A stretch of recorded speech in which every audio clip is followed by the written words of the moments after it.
రాష్ట్రంలో దాదాపు 2 లక్షల మంది పైగా స్కీమ్ వర్కర్స్ ఉన్నారు.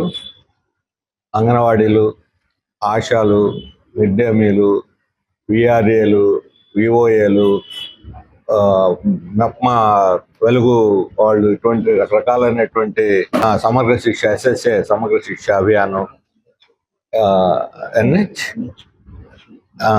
నేషనల్ హెల్త్ మిషన్, ఎన్హెచ్ఎం, ఇటువంటి చాలా వివిధ రకాలైనటువంటి కేంద్ర రాష్ట్ర ప్రభుత్వ స్కీముల్లో పనిచేస్తున్నటువంటి వర్కర్స్ ఉన్నారు. వీళ్ళందరూ గొడ్డి చాకరీ చేస్తుంటారు ఉదయం నుంచి సాయంత్రం దాకా. మనకు తెలుసు అంగన్వాడీలు కానీ ఆశాలు కానీ ఎలాంటి రోల్ ప్లే చేస్తున్నారు ఈరోజు గ్రామ సీమల్లో కానీ పట్టణాల్లో కానీ. ప్రభుత్వానికి సంబంధించిన అన్ని పనులు వాళ్ళ చేతనే చేయిస్తుంటారు. ఎక్కడైనా సమీకరణలు ఉంటే వాళ్ళ చేతనే చేయిస్తుంటారు. మళ్ళీ పిల్లల సంరక్షణ, తల్లి బిడ్డల సంరక్షణ, బాలింతల సంరక్షణ, గర్భిణీ స్త్రీల సంరక్షణ, ఇన్ని రకాలుగా వాళ్ళు సేవలు చేస్తూ ఉంటే వాళ్ళకి కనీస వేతనం కూడా ఇవ్వకుండా 10,000 టీచర్లకి, అంగన్వాడీ టీచర్కి, 7,000 ఆయాలకి ఇచ్చి పబ్బం గడుపుకున్నటువంటి పరిస్థితి కనిపిస్తే ఇది నిలువ దోపిడీ. ప్రభుత్వం ఈ రకంగా మహిళల్ని నిలువ దోపిడీ చేస్తుంటే రేపు మార్చి 8వ తేదీ 3 రోజుల్లో అంతర్జాతీయ మహిళా దినోత్సవం జరుపుకోబోతుంది. ఈ అంతర్జాతీయ మహిళా దినోత్సవం సందర్భంగా వీళ్ళు ఉపన్యాసాలు ఎరగదీస్తారు, ఏం మహిళలంతా ఉద్ధరిస్తున్నట్టుగా. కానీ కొన్ని వేల మంది మహిళలు ఈరోజు వీధుల్లోకి వచ్చి జీతాలు పెంచండి మహాప్రభు అని వేడుకుంటూ ఉంటే వాళ్ళ వినతిని వినకుండా అర్ధరాత్రి పూట మహిళలను కూడా చూడకుండా దారుణంగా వాళ్ళని అందరూ కూడా బలవంతంగా అరెస్టులు చేసి పోలీస్ స్టేషన్లు ఎక్కడెక్కడో తరలించి వేధించి ఈ రకంగా చేస్తున్నారంటే ఇదేనా మహిళా ఉద్ధరణ అని చెప్పి అడుగుతున్నారు. కానీ వీళ్ళందరినీ అంగన్వాడీ, ఆశ, మిడ్ డే మీల్ ఇటువంటి వాళ్ళందరినీ కూడా ప్రభుత్వ ఉద్యోగులుగా గుర్తించి ప్రభుత్వ ఉద్యోగులుగా రావాల్సిన అన్ని రకాలైనటువంటి సదుపాయాలను వాళ్ళకి కల్పించాలి. న్యాయంగా వాళ్ళు అడుగుతుంది కనీస వేతనం అడుగుతున్నారు. ఆ కనీస వేతనం నేను అధికారంలోకి వచ్చి రావడంతో ఆలస్యం లేకుండా మీరు న్యాయం చేస్తారని ఆ రోజు చంద్రబాబు నాయుడు గారు వాళ్ళకి వాగ్దానం చేశాడు. ఇప్పుడు 2 ఏళ్ళు ఉంది.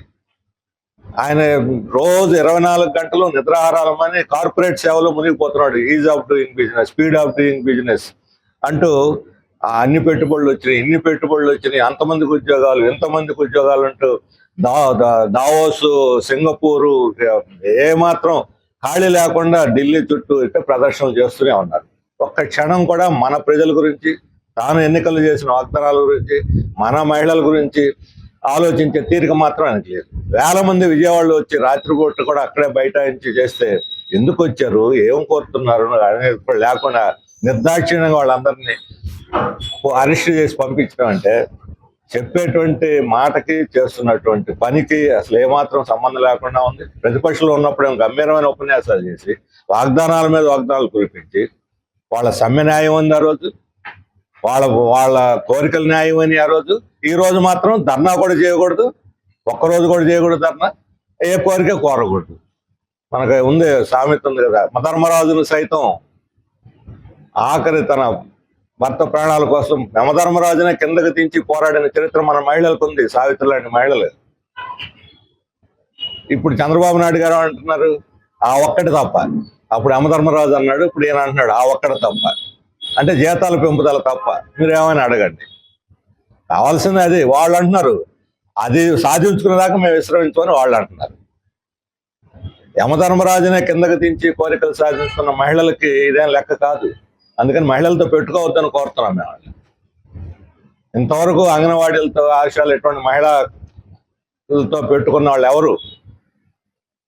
వాళ్ళెవరు కూడా అధికారంలో వాళ్ళు లేరు. చంద్రబాబు నాయుడుకి అనుభవం ఉంది, జగన్మోహన్ రెడ్డి గారికి అనుభవం ఉంది. అందుకని అధికార దురహంకారంతో మహిళల్ని మీరు వేధించి వాళ్ళని బలవంతంగా ఇప్పుడు వాళ్ళ మీద కింద స్థాయిలో వేధింపులు, బెదిరింపులు వస్తున్నాయి. అధికారులు, సిడిపిఓలు, ప్రాజెక్ట్ డైరెక్టర్లు అందరూ ఒక్కొక్కరిని పిలుచడం, బెదిరించడం, లేకపోతే ఉద్యోగాలు తీసేస్తామంటాం, డ్యూటీలో ఖచ్చితంగా సమ్మె చేయడం లేదు, ధర్నా చేయడం, రాసివ్వమని పోలీస్ స్టేషన్లో పెట్టి రాసివ్వమని, ధర్నా చేయమని. ధర్నా చేయము అని రాసివ్వమనటం అనేది చట్టవిరుద్ధం, రాజ్యాంగ విరుద్ధం. అలా రాసివ్వమని వాళ్ళ బలవంత పెట్టిన అధికారుల మీద, పోలీసుల మీద చర్య తీసుకోవాలి. చట్టవిరుద్ధంగా, రాజ్యాంగ విరుద్ధంగా ఎలా పోతారు? ఇదేమన్నా నిరంకుశ రాజ్యమా? ఇదేమన్నా రాచరికమా? ఎక్కడున్నాం మనం? ప్రజాస్వామ్య యుగంలో ఉంటే ధర్నా చేయటం వాళ్ళ హక్కు. చంద్రబాబు నాయుడు గారు ఉపన్యాసాలు చాలా చేశాడు ధర్నా చేయటం మీద హక్కు అని. రేపొద్దున ఎన్నికలు కూడా రద్దు చేస్తామంటారు, ఒప్పుకుంటామా? ప్రజాస్వామ్యంలో వాళ్ళ భిన్నాభిప్రాయాలు వ్యక్తం చేయటం, ఆందోళన చేయటం, సమ్మెలు చేయటం హక్కు. మేము ధర్నా చేయం, మేము ప్రభుత్వం ఏం అడగం, మీరు చెప్పినట్టు గొడ్డి చాకరీ చేస్తాం అని చెప్పి రాయించుకుంటారా? లేకపోతే వేధిస్తారా? లేకపోతే ఉద్యోగాలు తీస్తామని బెదిరిస్తారా? ఈ రకమైన బెదిరింపులకి మహిళలు దడవరు.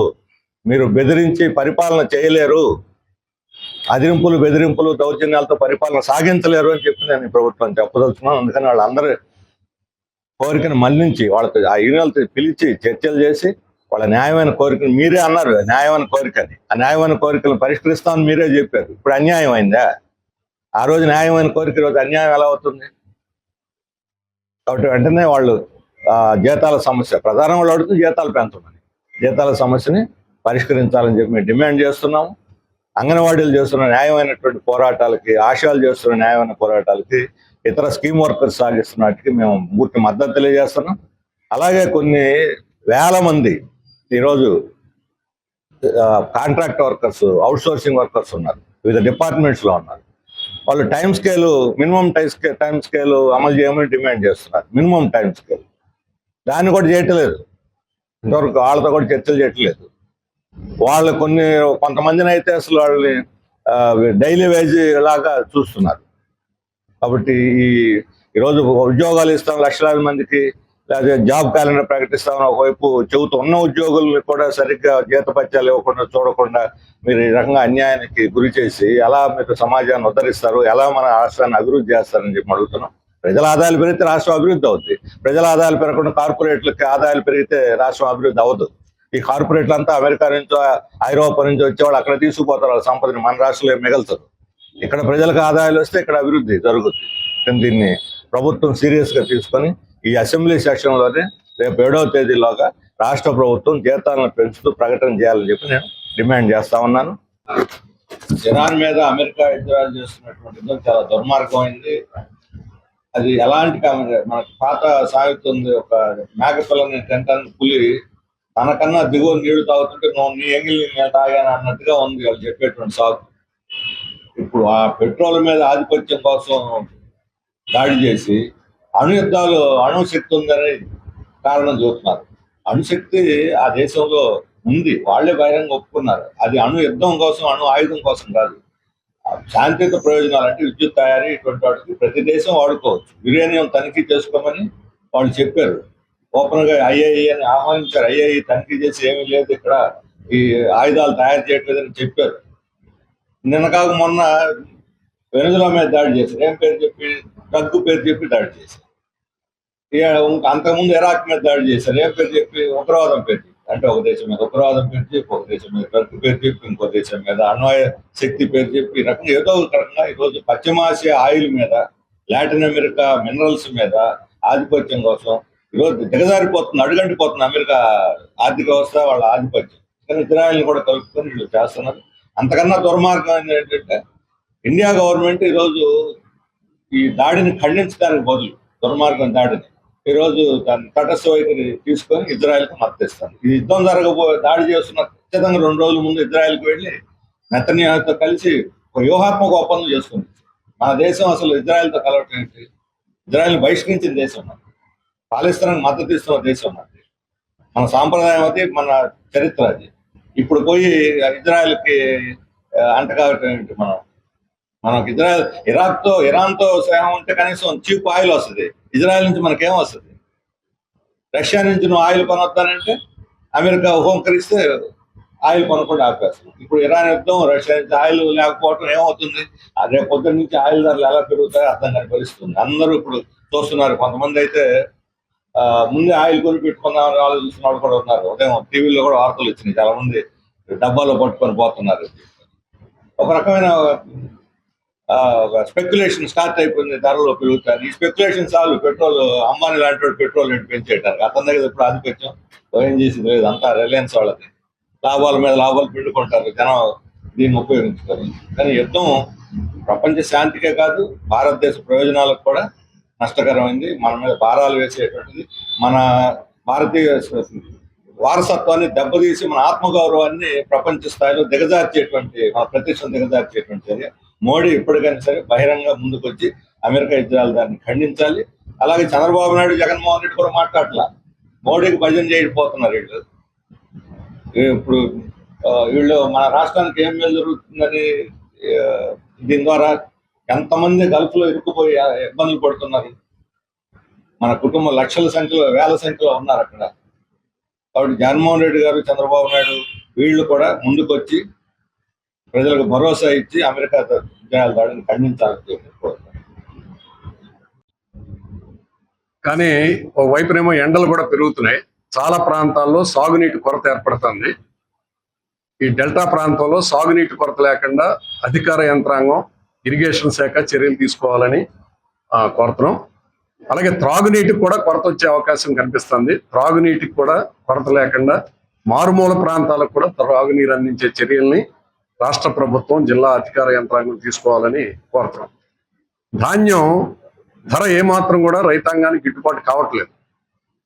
మన ప్రక్కన ఉన్నటువంటి రాష్ట్రాలు తమిళనాడు, కర్ణాటక, అలాగే తెలంగాణ ప్రభుత్వాలు 500 బోనస్ ఇస్తున్నాయి. కేరళ ప్రభుత్వం కేంద్రం ప్రకటించిన దానికంటే 700 రూపాయలు అదనంగా బోనస్ కలిపి 3000 రూపాయలు క్వింటాల్కి ధాన్యానికి ఇస్తుంది. మరి రైతు ప్రభుత్వం చెబుతున్నటువంటి ఈ రాష్ట్ర ప్రభుత్వం కూడా 700 బోనస్ కలిపి క్వింటాల్కి 3000 ధర చెల్లించి రైతుల్ని ఆదుకోవాలని కోరుతున్నాం.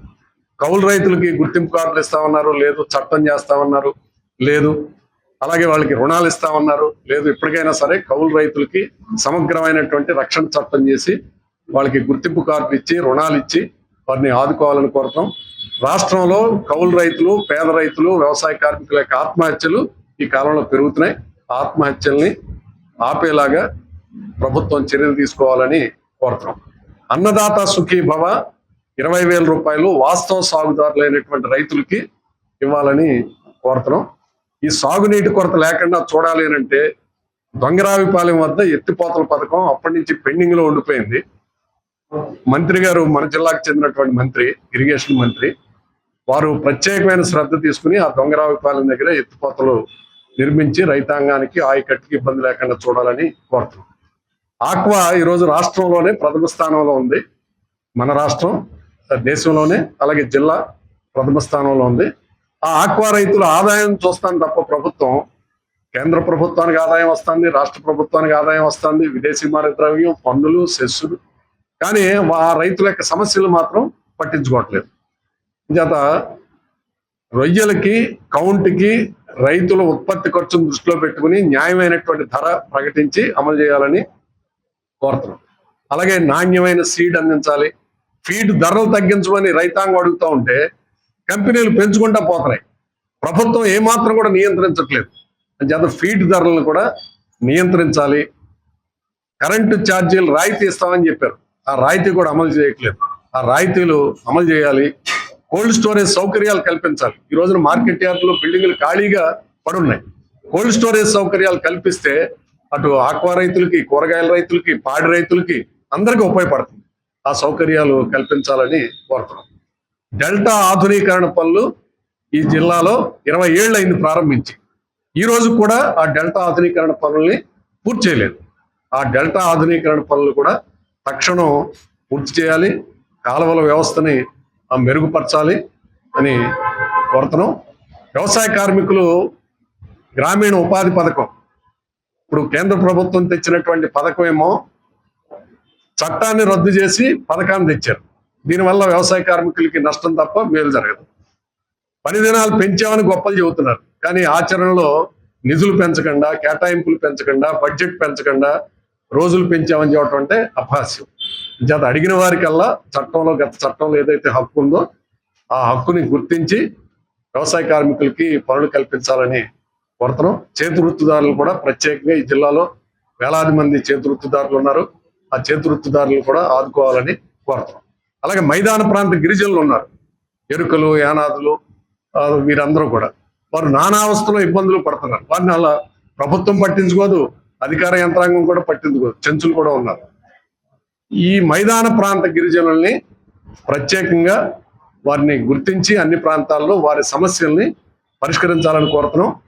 వారికి కూడా మినీ ఐటీడీఏ లాంటి జిల్లాల్లో ఏర్పాటు చేయాలి. ఐటీడీఏల పరిధిలో వర్తించేటువంటి సౌకర్యాలన్నీ కూడా ఈ మైదాన ప్రాంత గిరిజనులకు కూడా కల్పించాలని కోరుతున్నాం.